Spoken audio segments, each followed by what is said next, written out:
समाजसेवी बसंत साहू श्राद्धवार्षिकी अवसर में रक्तदान शिविर गंजाम सहरर युव समाजसेवी स्वर्गत बसंत साहू प्रथम श्राद्धवार्षिकी उपलक्षे गंजामर समस्त स्वेच्छासेवी अनुष्ठान मिलित आनुकूल्य एक रक्तदान शिविर स्थानीय भारती विद्यापीठ बैठक गृहठारे मंगलवार दिन अनुष्ठित हो जाइछि। एही कार्यक्रम में स्वर्गत साहू धर्मपत्नी ग्रासिम यूनिट हेड अजय गुप्ता सामिल होई स्वर्गत साहू स्मृतिचारण करथिले। स्वर्गत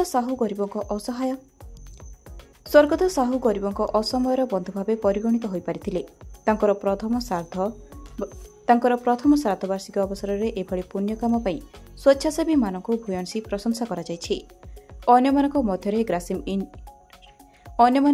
Grasim industry HR head Neeraj Pattnaik, डॉ सौम्यरंजन महापात्र, गंजाम वरिष्ठ नागरिक परिषद सभापति रवीन्द्र पंडा, लिंगराज पट्टनायक, अष्टम बाटालियन सभापति जसवंत स्वाई, सांबादिक सबरत राय, विद्याधर साहू, विनोद पलाई, दुर्गामाधव पाणिग्राही उपस्थित होई रक्तदाता को उत्साहित करथिले।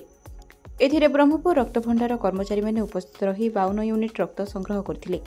एही अवसर में रक्तदाता को गोटे चारा बंटन करा जाई जीवन पाई जेपरी रक्तबिंदुटीए लोड़ा सेपरी परिवेश पाई वृक्ष लोड़ा बोली वार्ता दिया जायतिला।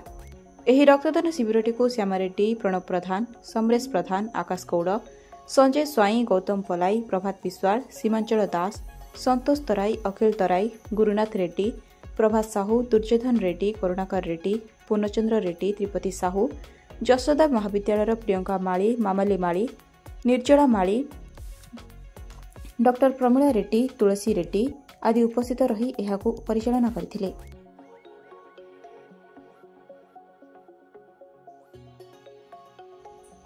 गंजामर सबरत तराईंक रिपोर्ट, IYA न्यूज।